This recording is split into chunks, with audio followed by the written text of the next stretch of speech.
So, welcome everyone to our first episode of Candela, Obscura. You may see we have a new face on the channel. This is a good friend of mine. I'll let them introduce themselves, but they were the first person, no, one of them that I ever started playing D&D online when, there was a thing called the pandemic going on. Well, I'll let them introduce yourselves. Go ahead, Cisco. All right, so I am Cisco Blanco. I am a DM player. I'm loving of RPGs in general, and that's me. Really, I'm super excited to be here. And they run a channel with Mo, who I also played with back in the day, called Rollers of Fate. Go check them out on Twitch and on YouTube. I'll be joining in their game for the first time tomorrow, Sunday game, regular weekly game that's going to be kicking off.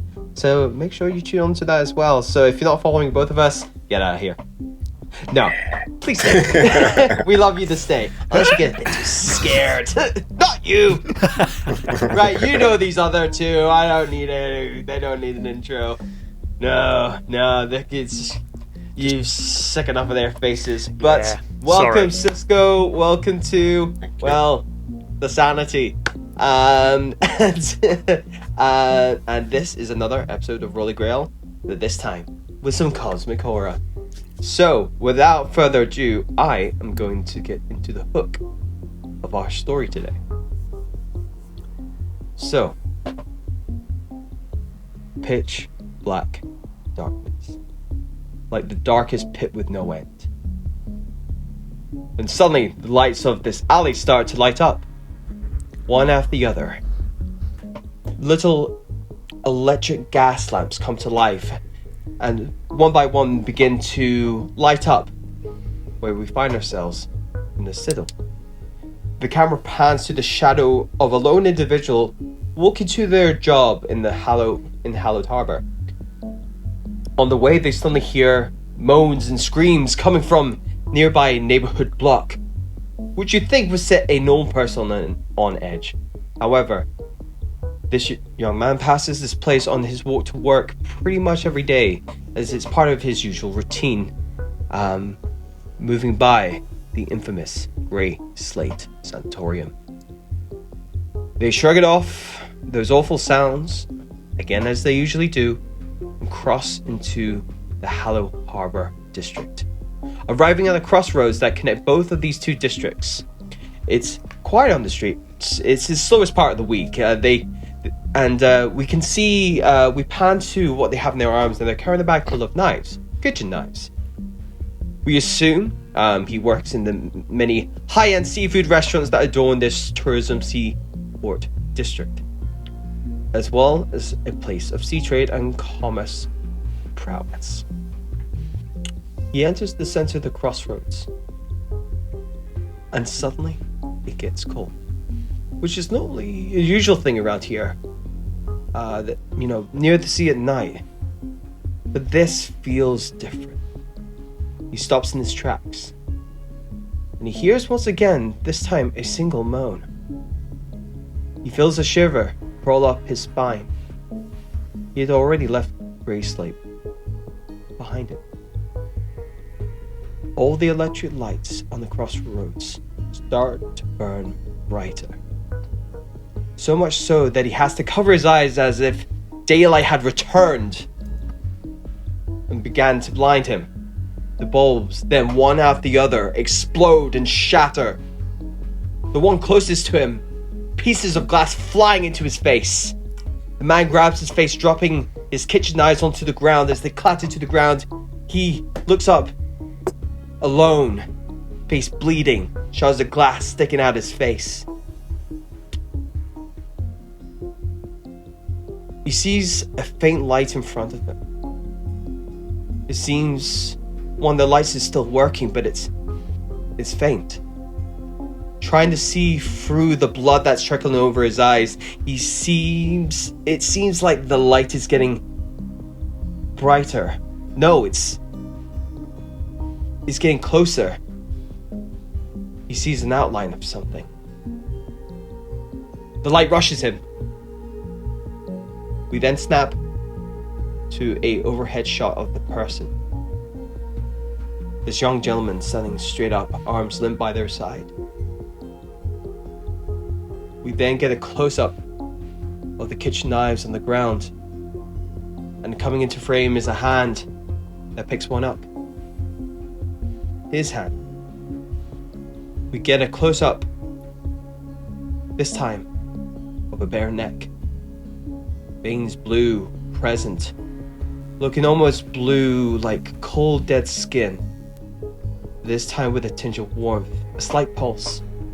Entering the frame, we see the kitchen knife. It presses against the man's neck on one side. And he pulls it across. We only hear it. The camera has already moved away. We hear spluttering blood gurgles. The final shot we see in the scene is blood pouring like a river down the torso, panning down the body all the way down to his feet. They fall to their knees. We snap to black.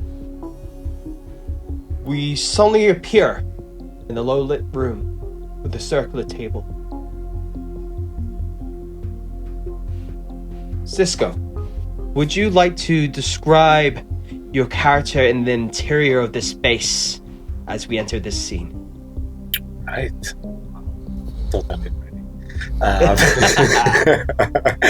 As our kind of focus gets on this room, you see, looking from the outside, so much furniture, so much clutter all around it, all lamps, maps, things hanging on the walls, statues missing arms, like resembling different faces, males, females, all sorts of chairs, all piled up on this darkness that is surrounding this table with a black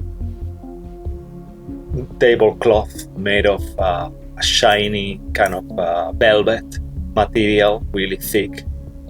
In the middle of it, you see a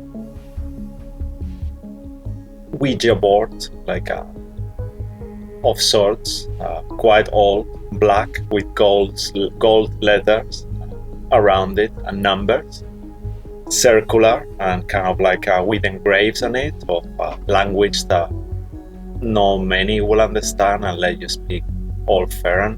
This was found somewhere. And in the middle of this Ouija board, you see a planchette on a triangular form with a glass eye, a glass green eye in the middle. And through that green glass eye, you can see the letters as the planchette will move shortly. Holding his hands on this planchette, you see this young man, kind of on his late 20s, early 30s. He's got a kind of like fashionable long mustache.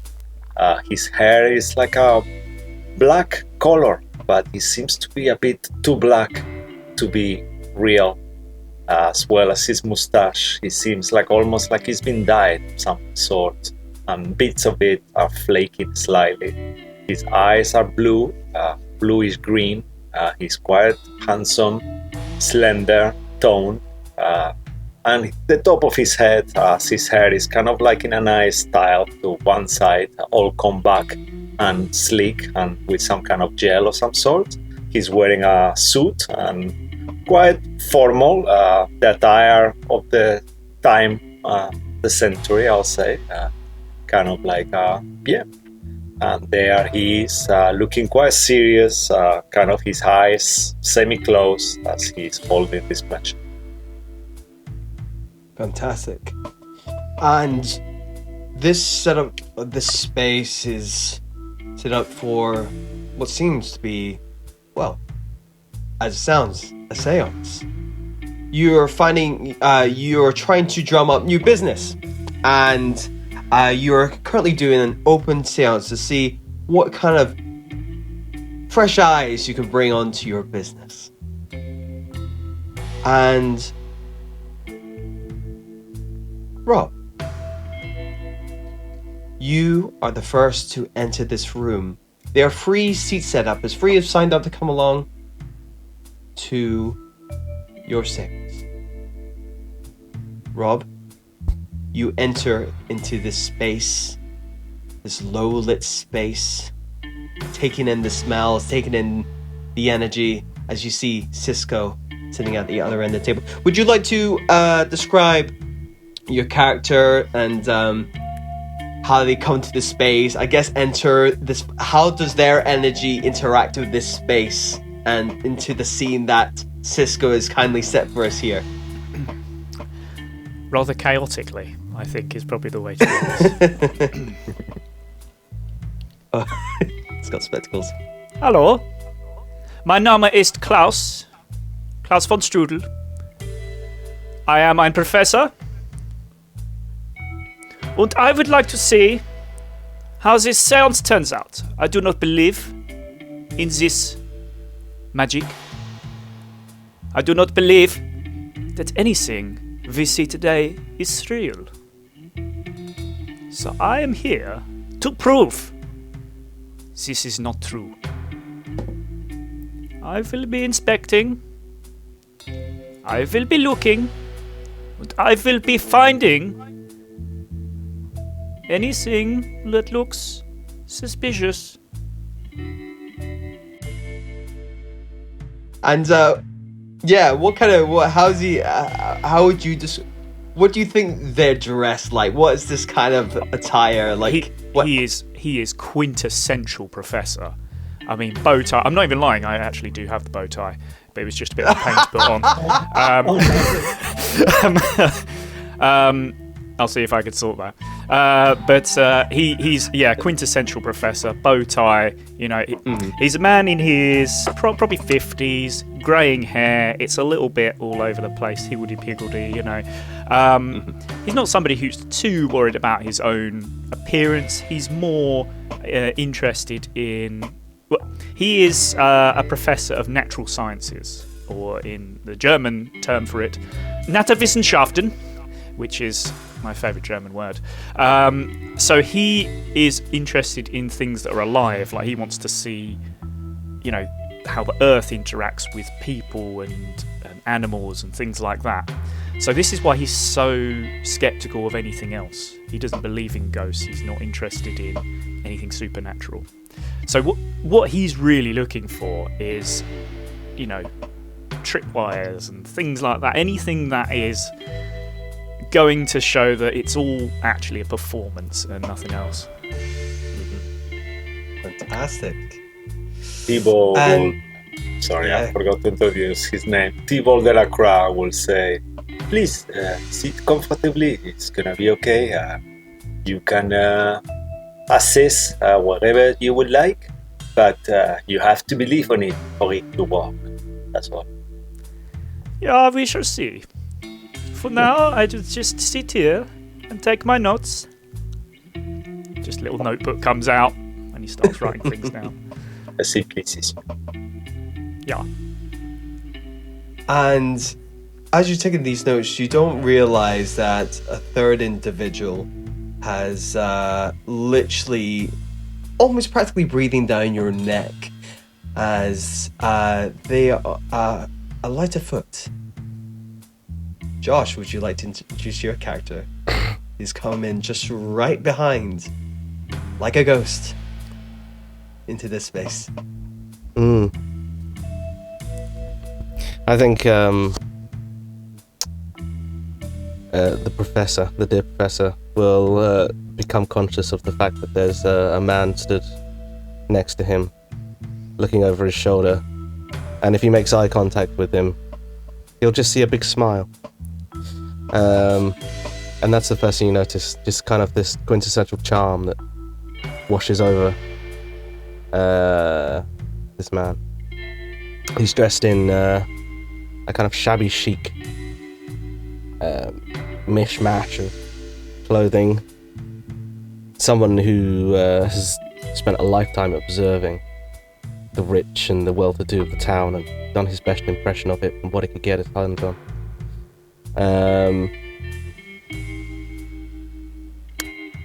He's pretty average, otherwise. Average height, average build, probably somewhere in his 30s. His hair fading, but his smile ever present. His eyes, this kind of piercing blue that you catch only after the smile. And he says,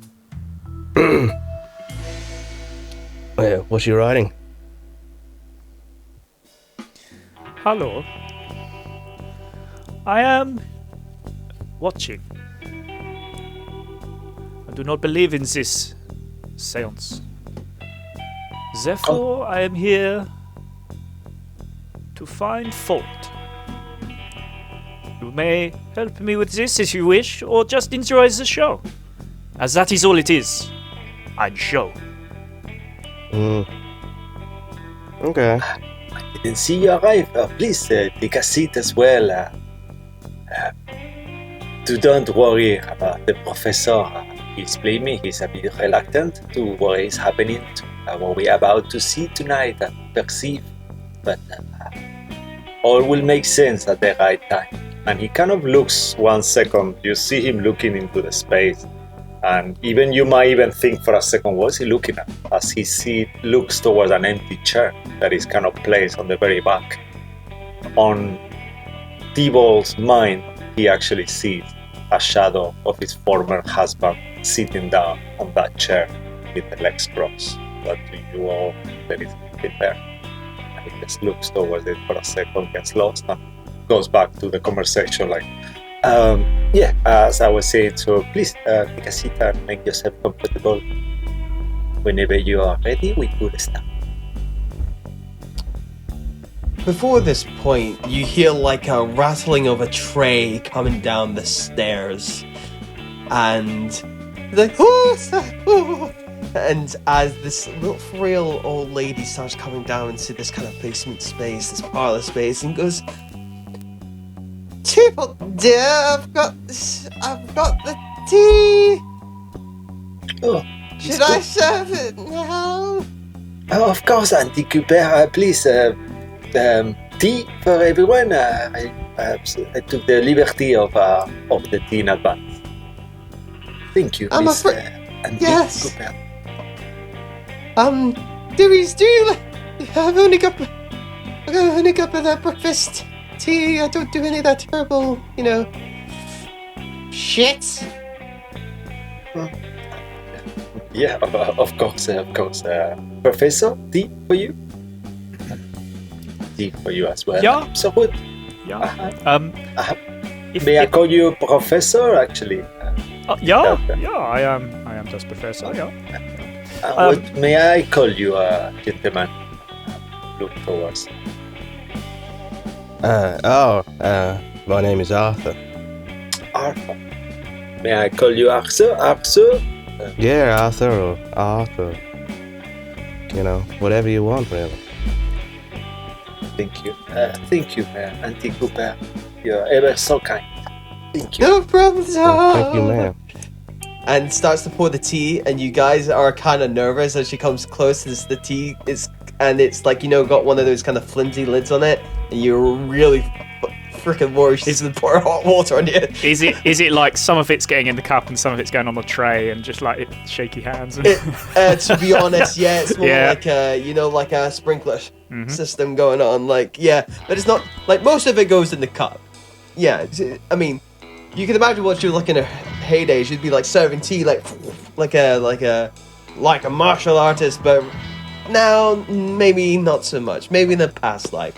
But she goes, "Give me a shout if you need anything else." As she was coming to me, I would have just reached out my hands and steadied hers and let me help you there. Oh, thank you, dearie. Can I get a read on her, just as a person? Yeah, absolutely. Make a first roll if you want. Let's see. What do you have him read? Not a lot. Don't have much of a character sheet going. Yeah. I've not had a lot of time. But I'll just roll the dice and see what happens. All right. If you have a action point in it, it's 1. If you don't have any action points at all, it's 2, and it's a disadvantage. You can lower the dice. 3. 3. That's a failure, I'm afraid. As you go to read, what were you trying to read? Just trying to get something, anything? Just, I want to know, is this an act? Is she hamming it up a bit? Is this part of a show, or is this who she is? Well, with the 3, unfortunately, you go to try and you pick up her vibration and you start vibrating with it. It's like really distracting, and you're just like,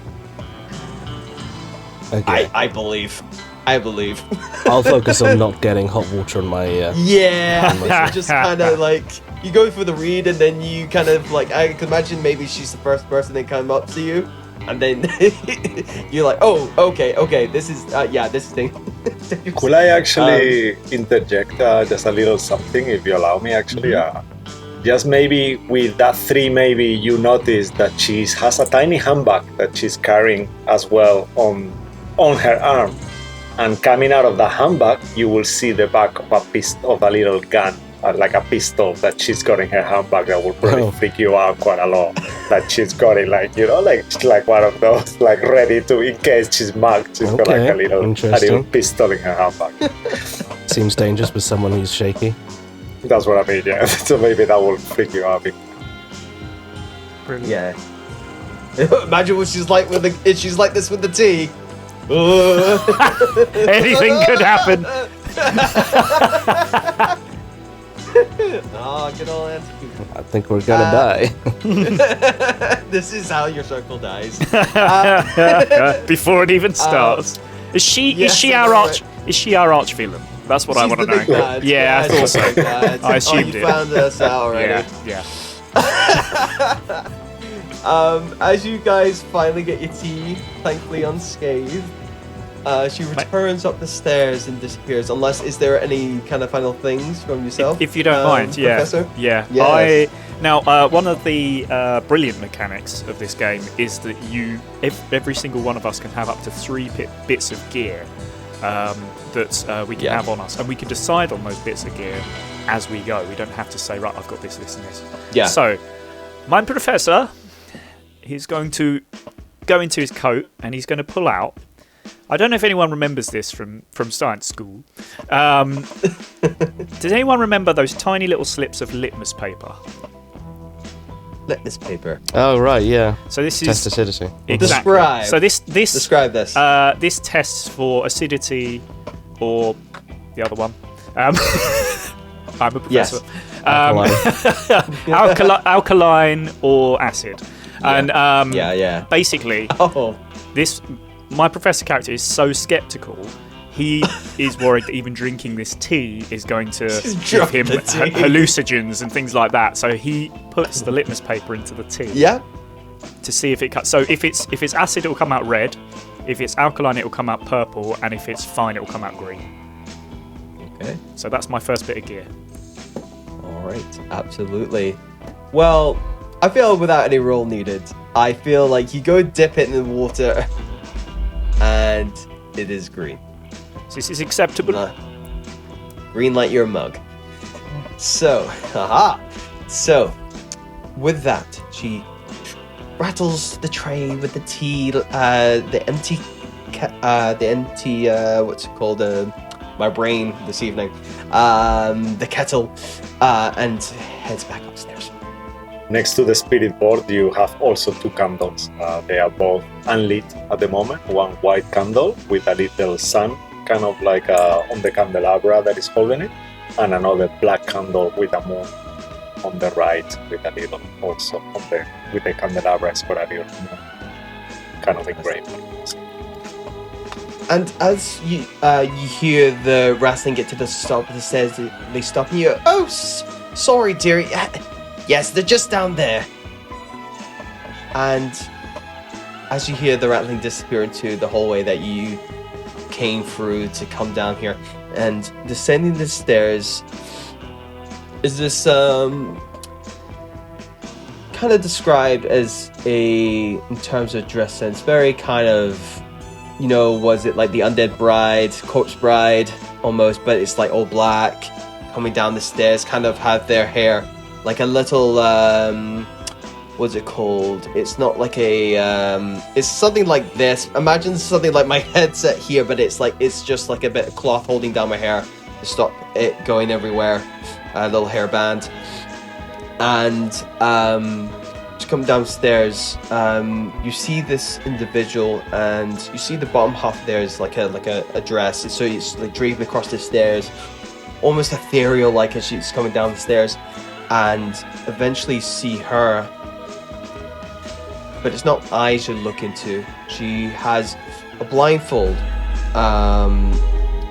bit of cloth wrapped around and tied in the back as it rests down against her already very black, well primed. Like it's not like kind of like, she looks well kept. And she comes down and she goes, I assume this is where the seance is happening? Oh, hello, good evening, madam. Yes, this is where the seance will be happening tonight. Please take a seat as well. I knew you were coming, so I left a cup of tea as well for you if you want. We already poured an extra one, so please, you might have a little bit of tea as well. Please take a seat. May I turn to her? She takes a seat and say, "The tea is not poisoned." It best not be. No, you are safe. Good. We'll see about safe. Yeah. And kind of settles there and kind of, brings her kind of legs together, sits up proper and just kind of places her hands over the other on top of the table. Just the very kind of, very etiquette-like, very feminine kind of energy coming from her, but kind of authoritative at the same time. She definitely has a kind of, her style is very, she seems very kind of, there's a seriousness about her. But enough talk. We come to the point of seance. Cisco, if you may, describe to us how T-Bolt necessarily kind of starts and preps the moment. How he gets people into the, warms them up into the seance and effectively try to start a conversation. All right. So, like on top of the table, there is like a lamp, kind of black as well, like an ancient looking, like a thick chandelier of sorts. The light of it, T-Bolt will stand up and reduce the light, dim it quite a lot. It's kind of electric, that is quite rare for a house of this type, but it seems to be how it is. You see that there is cables hanging that connect to somewhere on the outside. He's probably done it himself, kind of connect to an electrical lighting, only for the basement where you are. He will light these two candles on the table with some matches. The white one first, and then the black one. And with the reduced lights, once everyone is sitting down and comfortable, he will ask you, please hold my hand. We will now say a little prayer to make sure everything will be okay. And he will start saying, we pray to the Son, the Mother, and the Father to protect us from harm. May only good spirits be allowed on our circle tonight. Together, as the spirits connect with us in this blessed night, make the bright light protect us on our path of darkness. And he kind of closes his eyes for a second and look into the planchette. Okay. We can now stop connecting our hands. And please, I'll need each of you to place a finger into the planchette and try to let the spirits guide your words.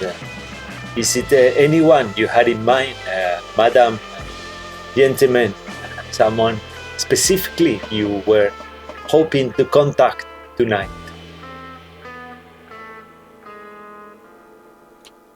Do any of you want to, I guess, for the professor to test maybe his theories, or Arthur have any questions? During this time, the woman kind of goes, potentially.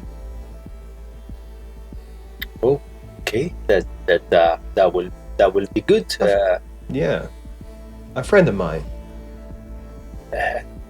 May I have their name? That would be helpful too, so we know who to call upon.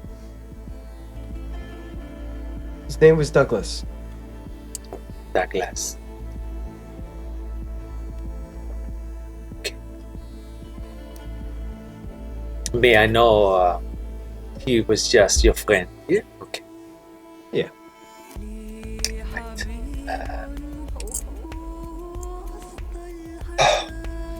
Thibaut seems kind of like a bit disheveled as this. She mentions a name inexplicably, even though he's probably done this so many times already. He kind of looks down, and I assume everyone is putting the finger on the little planchette. He will say, if any spirits are with us, please manifest yourselves. We are here to welcome you to our light, to the world of the living once more, where we will be able to communicate with each other and break through the veil. Is anyone there with us? Are you with us? He will ask aloud. On his mind, sorry, that's just No, go quickly. for it. On his mind, as he's asking, the shadow that is sitting on that chair will stand up very slowly, just move, and he only sees this. Moves like almost levitating in the air and gets really close to him and whisper in his ear, I'm here, always with you. And he will kind of like, you will physically see how he gets like a shiver all the way from the back of his spine all the way. How do you guys initially react to this? Well, it looks to me that you are being nervous. There does not seem to be any activity. We have to keep a positive attitude and believe in it. Like I mentioned, we all have to believe for us to be able to contact into the spirit world. But trust me, they are here. They're always here. And what about you, Arthur? I think I'm just observing. I'm looking around at the people, at the room. Part of me wants to believe, part of me doesn't. And it's kind of the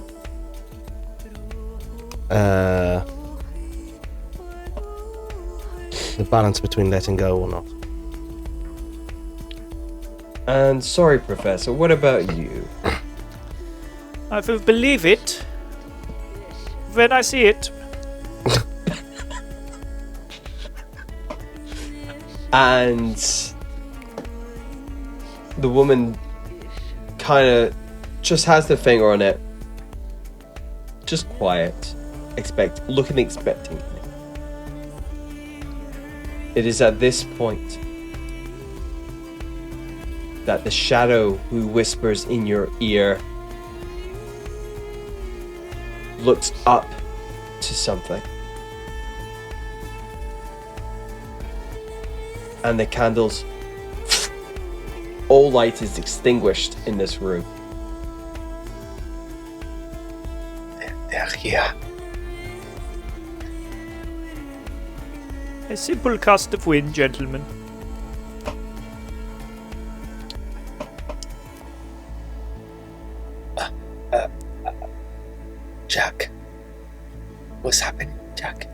he will kind of mutter very low, almost like that is unhearable to you, but he's just whispering to himself.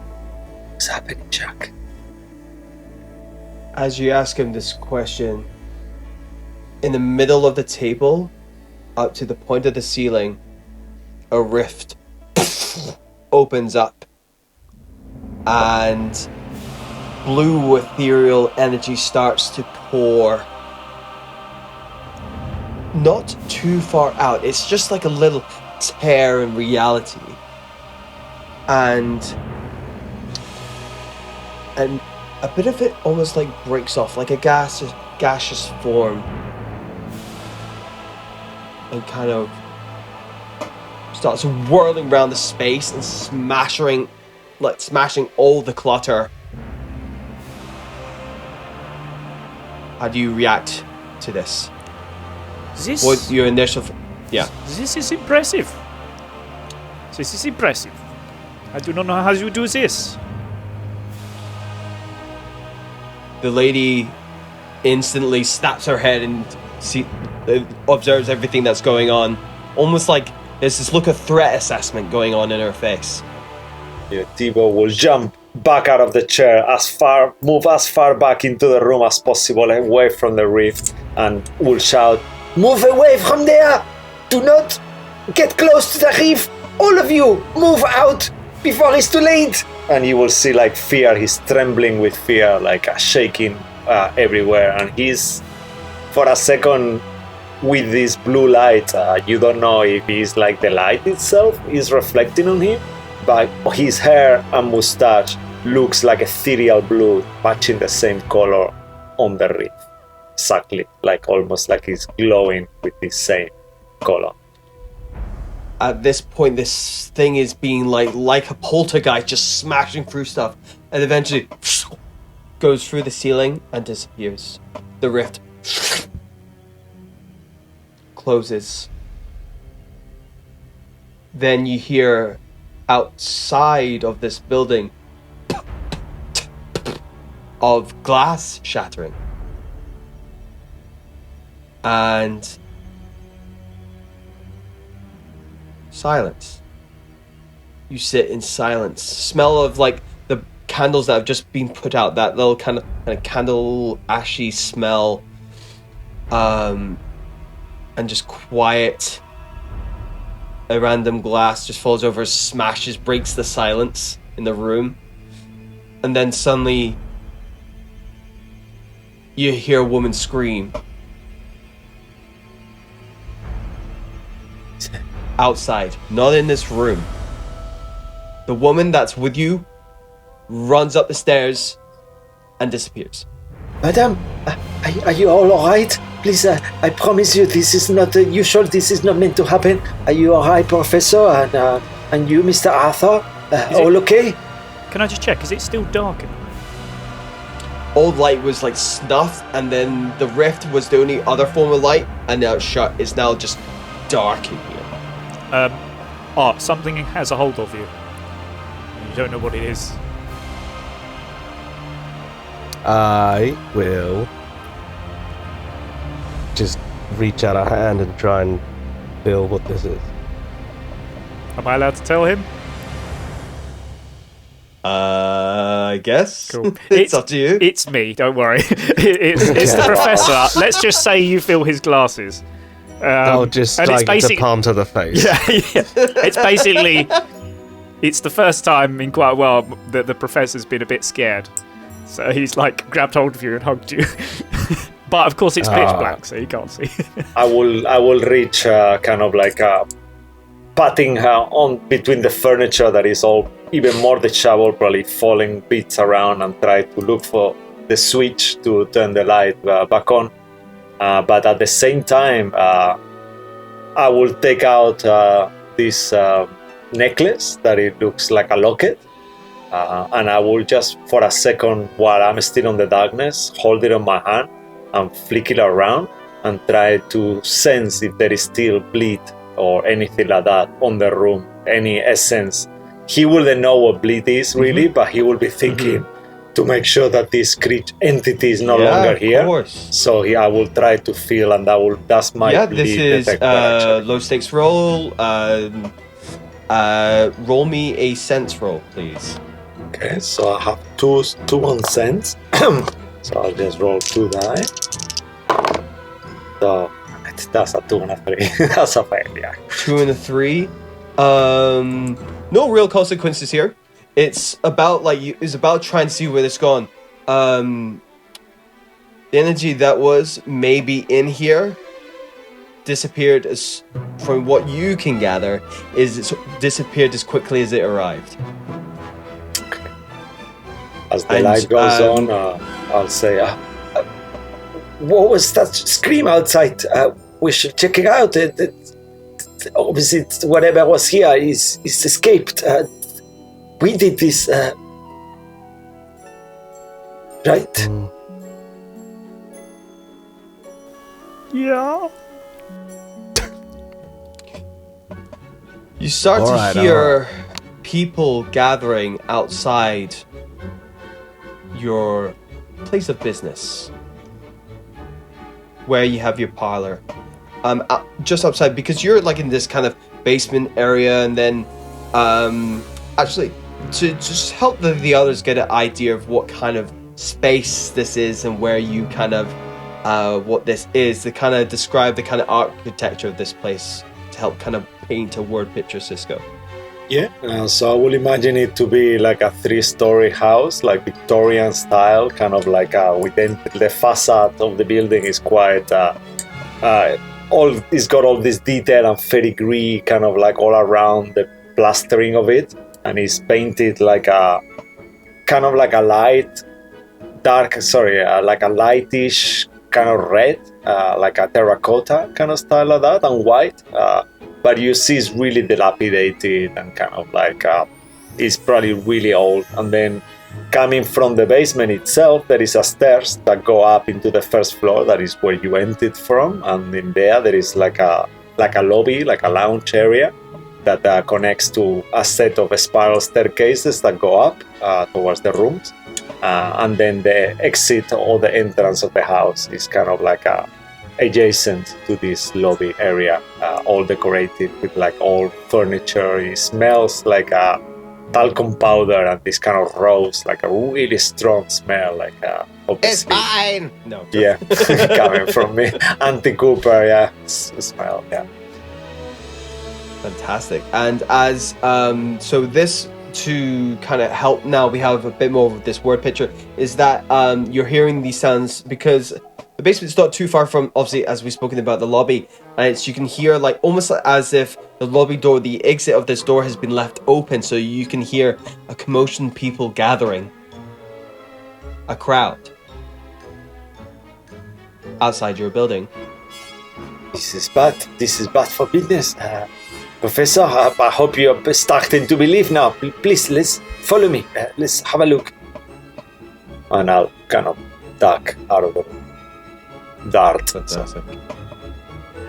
We find ourselves coming outside the house, and you see many kind of people in this neighborhood, people who just generally just live in here or late night business. Got many of the kind of not too far away. You've got restaurants, seafood restaurants, and other kind of late night dining tourism elements of the Hallow Harbor, as you are at a crossroads. And at this crossroads, people are gathered.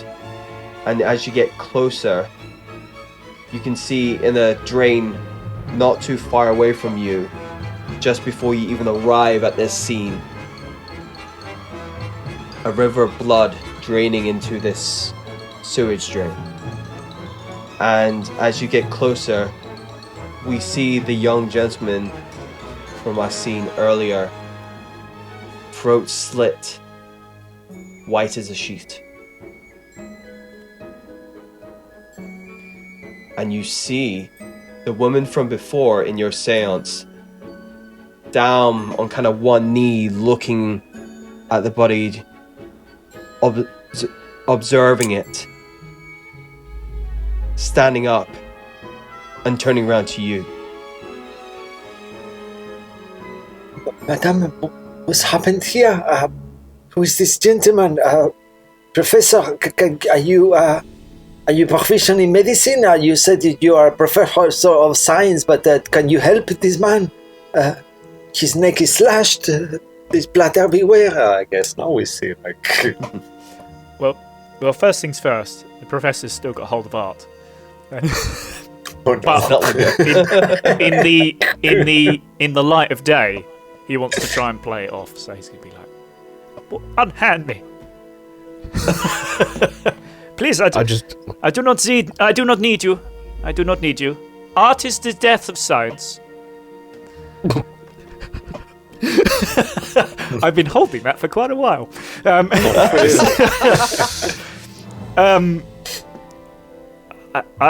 I'm afraid I'm not. I'm doctor. I'm professor. The man is obviously dead. There is lots of blood. However, we can take a look at the crime scene. The most obvious point, though, is that we heard a woman scream, and it is a man who is dead before us. A woman in the crowd. That was me. Ah, you ruined it. Stay quiet. Sorry. I'm gonna go and have a look at this body and see if there's anything. Obviously, we can see the very obvious wound, but is there any evidence of anything else going on there? As far as we know, it might just be a coincidence. Yeah, for sure. Make me a focus roll to inspect the body. If possible, I'd also like to do the same, but I think probably this is like a helping action. I'm going to be kind of doing it, but I'm going to be pointing at stuff over his shoulder, like, oh, Yes. look at that. So the way you can do that is you can give them one of your drives to assist. So what exactly, just to kind of help with framing this role, what is it, again, you're kind of looking for? Is there anything specific you're looking for within the realms of, what you know and what you've seen just recently? Well, specifically, I'm looking at. I wanna see if there's any evidence that the thing that we just saw inside is most definitely the cause of this scene here. Sure. I guess if it's okay, as I see them both kind of inspecting the body, I will get out my locket once more and try to help him as well to see if there is something supernatural happening as well around here. So I will just flicker my locket around, hoping for this blue smoke to come out of it. Absolutely. We'll do it like this. Bleed. So, if Professor, you want to give Arthur a drive to do this, you may do so. So you get extra roll to your die. Extra die to your roll, sorry. Depending on how many actions you got in focus. And then we'll do a separate roll for sense. Could I not give in a drive too? Well, either way. Well, you can give a third drive if you want. Yeah, you can. Yeah. So he has 2 dice to add to the existing pool. So I mark off 1 drive. All right. 4. All right, 3d6. There we go. That would be a 6. Ooh. Nice. So, this is your first time being exposed to magic. You're not necessarily understanding the situation as a whole. There's so much more to this, and it's so beyond your purview. But you know this is unnatural. Like, even the way, like, if you look at this, you can see they have taken their own life. You can see the kitchen knives that have been scattered, still there. Different kinds. So he looked like he was going to work. Why would he then take his life halfway to work? It's a bit of a messy job. It's almost like he didn't do it himself. And that is weird. And with that high critical success, you will also see there are no footprints of any other person here. So no one was physically here. Apart from this one person. Who's seemingly taken his life, but even how he's done it is a bit like... There's no purpose to it. It's like nonchalant. This is off. Something's wrong here. But this is a good seance. Thank you. I'll take that as a compliment. This was one of my second most terrifying experience of my life. Did you see how that rift opened in reality? There was like a void. Have you, any of you, witnessed anything like that before? Instantly, this woman who from your same seance comes and kind of puts a finger across your lips to stop you speaking. You three, come with me back inside now. We will follow. As I'm walking She in. kind of pushes you, bustles you through. Let's go. As You people will be here any time soon. As I'm walking in, I'd like to go, it is Yes. probably a trick of the light, yeah? Probably, some light, some shadows, there's nothing to worry about. Yes, Professor, you're probably definitely right about that. Yeah, Shoves you yeah. inside the building. His ego has grown. Yeah, I will have imagined because we did a cutoff. I would have asked her name at some point as well. Yeah, which you can ask right now if you like. Yeah. Actually, if you want. Yeah. Use 'cause this I will- time. Yes, I will say. I did forget on all the confusion, man. What was your name, please? Call me Varen. Baron? Varen Chorus. Varen. So Veran. Chorus, Corus. Varen Chorus. Very good.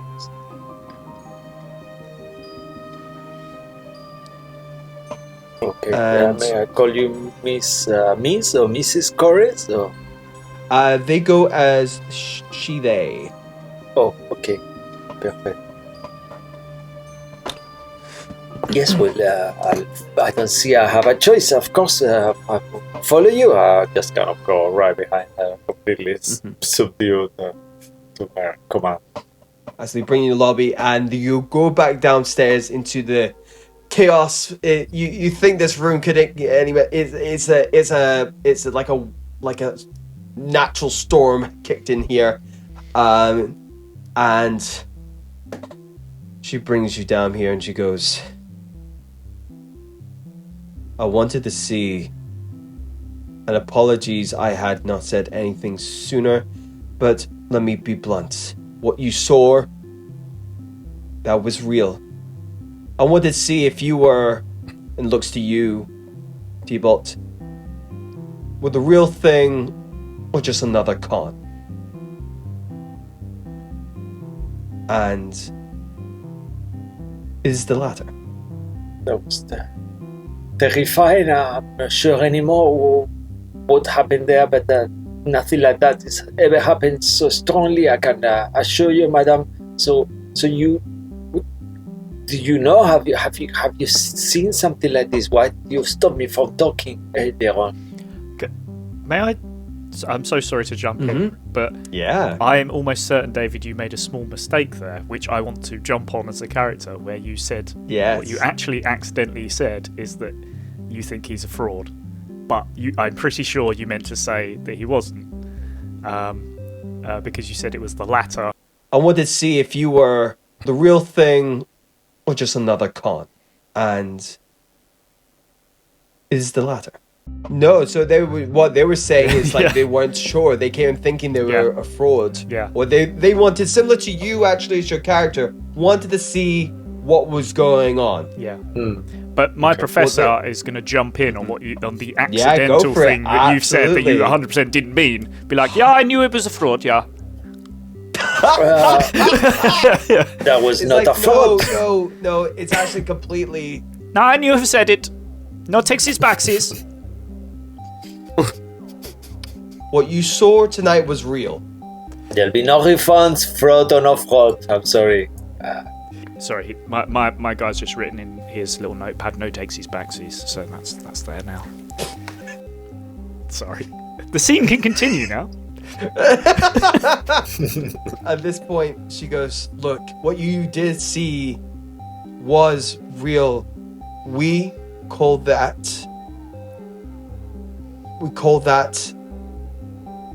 a thinning. And thankfully, I don't think we were exposed to bleed. You could also call it magic, alchemy, whatever you want to call it. The organization I am a part of looks into these things and contains them. But we try to keep the populace docile and not aware, as these horrors are not meant for most people. But you have seen it for yourselves. I'm happy to answer any questions." So you are part of is that the police, the periphery? Is that what you're referring to, or something like that? I'm a bit confused. An organization? I am part of Candela Obscura. That is a stupid name. Well, I didn't name it, okay? Then change it to a better name. That is not... Well, I'll tell you what, you take that up with management. I will. Okay. I don't like you. I'm beginning to realise he's actually a less likeable character than I was going for. And she goes, I am what they call a light keeper. I tend to try and avoid things like this. I thought this was going to be some low-key, fraudulent thing. But here I am, with you, talking to you, as I try and do damage control. Keeper of the light? What is that? What does that even mean? Is that like a rank in your organization or something? Yes, usually is technically I'm retired, and for good reason. I'm not as capable as I once was. I assure you, what you saw was real. That nothing like that has ever happened. Well, nothing during a spirit session like what we just did. Like I have told you maybe in my previous life I had an experience where you and your organization, when my husband was taken from me, and he will look back again towards the corner where the shadow of Jack is still sitting on the chair again. What are you seeing? You looked at something just there. What was that? It's hard to describe, but since the accident, let's say that Jack never left. He's always been here with me. He's always wherever I am. I see the shadow of his shadow follows me around. Our love goes beyond words, I guess. He chose to stay with me since the accident. Our cable car crashed. Something similar to this kind of rift that we just saw in reality. I saw a much bigger one, and our cable car kind of went through it and smashed into something, and he was killed instantly. I tried to help him, but I couldn't do it. I was trapped, and I saw his whatever was on him like this. I tried to put him on the position to make sure that his soul wouldn't leave, but he just did. And I saw it all happening. Where were you and your people when that happened? Why now? So you have already been exposed to bleed. sure what bleed is, but I did see that happen to me. Yes, that. Bleed is what we call this essence that comes from these thinnings that come from the flare. There's so much to tell, but I think I'm going to have to look into this, and I've got no one spare. We need to investigate this. I am willing to investigate. We are spare. Would you? Oh, that is good. I look towards Arthur just to see how he's reacting to everything that she's saying, and just kind of like focus on him for a second. Arthur is having a hard time trying to kind of square all of this. This is not his purpose in coming here today. Was very different, and he is someone who would naturally shy away from the limelight, and yet there's something compelling him to stick with it, and he's not sure what it is. But he says, alright, I'm in. I guess the two of you are in. Like, just if this will help others, like maybe stop things like this from happening, I will also be willing. But what is the catch? No one just does anything for no reason. Do we have to pay to join? Is that or something? We have resources we can give you. First, this is a very rushed thing, but we have, when we go on assignments, we have these things called circles. Groups of people with various skills who can investigate these things. Usually, like myself, this was a one-off investigation, didn't think of anything of it, but usually we go in groups. I used to be a part of a circle, but this is how I became a lightkeeper, and goes and reaches for the tied up blindfold, takes it off and lets it drop to the ground, and all that is left is burnt out sockets.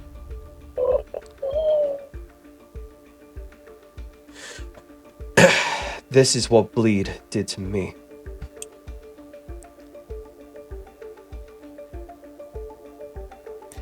May I Yes. inspect her? I want to just look at her. I want to look at her eyes. I want to look at.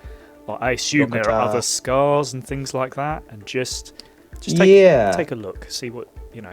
So in that case, is it just the physicality, or you're looking at something about her persona?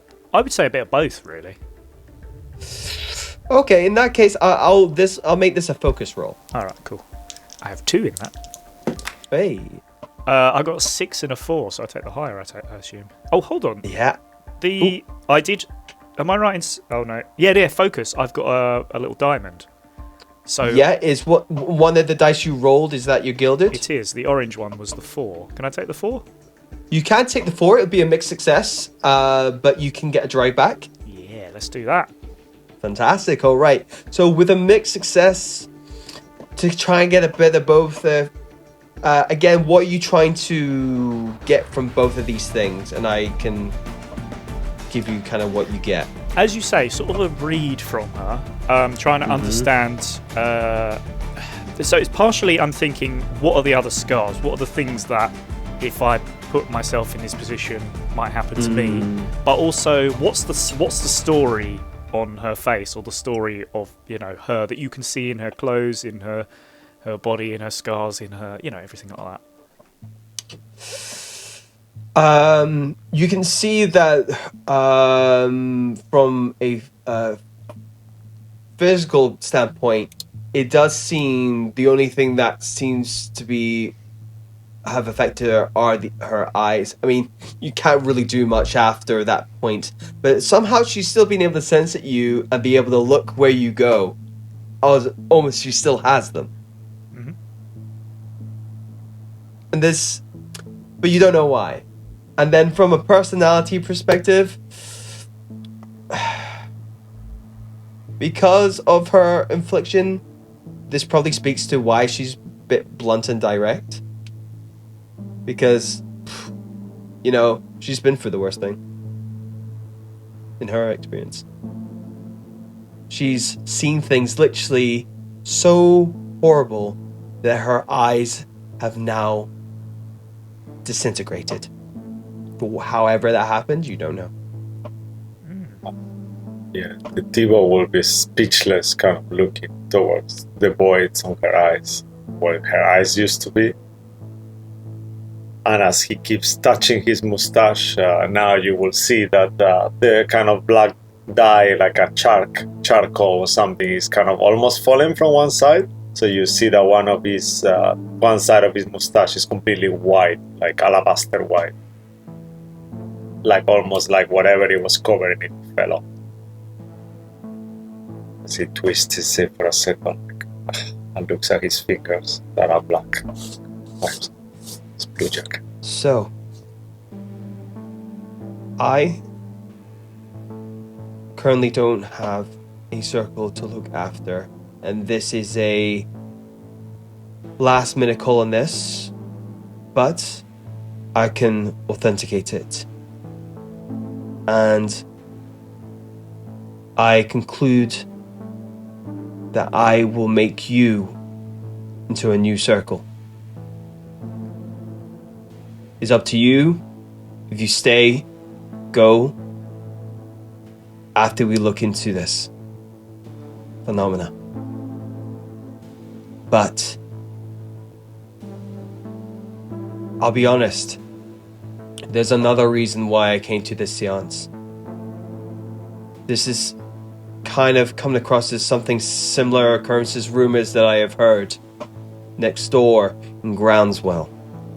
We're hearing similar sort of, variations to them, similar to what just happened here, but I've seen it from my own eyes now.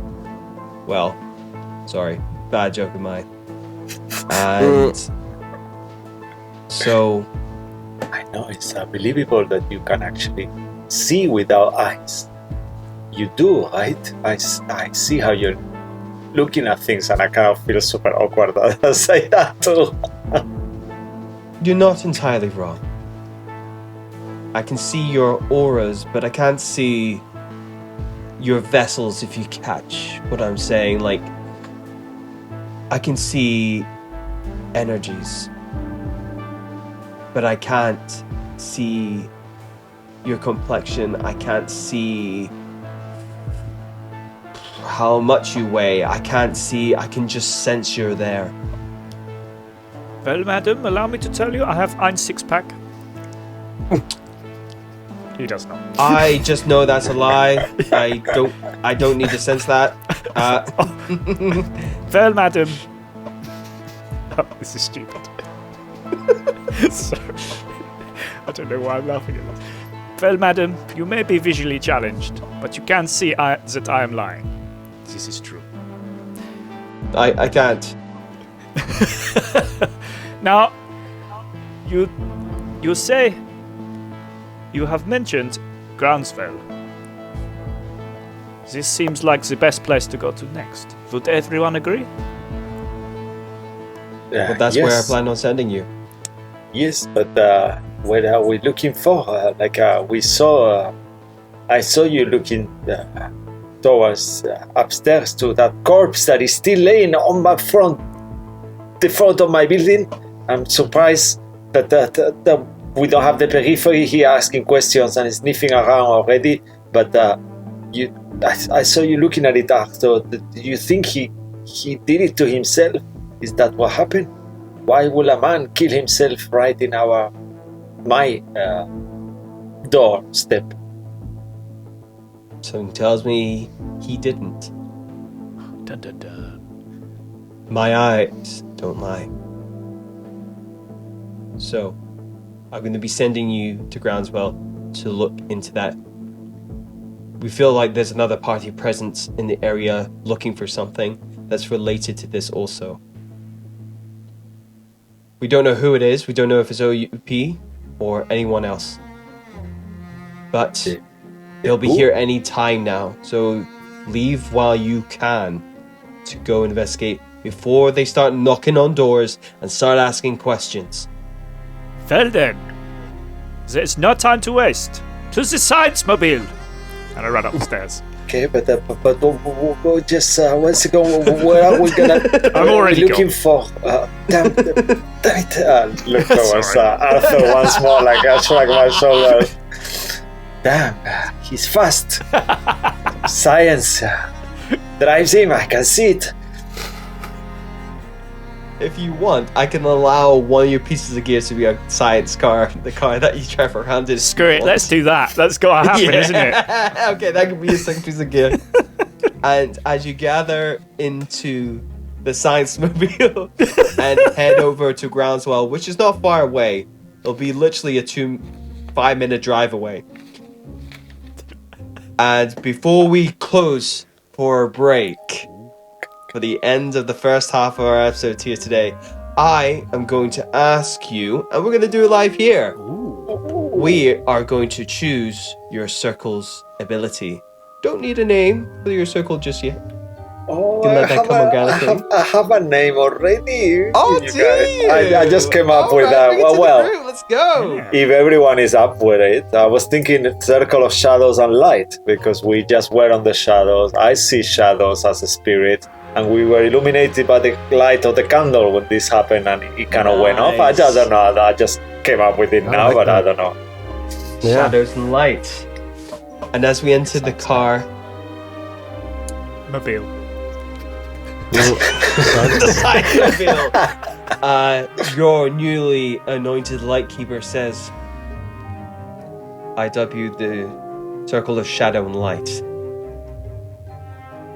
And in terms of abilities, let me get to the page, if I can find it. I am now doing accents as well. That's quite intoxicating, the German accent. Yes. Yeah, we have a French and a German. I'm sorry. When I saw you hearing the German, I was thinking, oh shit, this is gonna be like a European shit show now. But yeah. So our circle of shadow and light has chosen to go for in this together. When they get to spend a drive to help an ally on the roll, on the result of 3 or less, they get both a drive point back of their choice. And now we will see you after the break for some more Cosmic Horror. And it's only going to get spicier from here. Oh my god. See you in a few. Goodbye. Bye-bye. See you soon.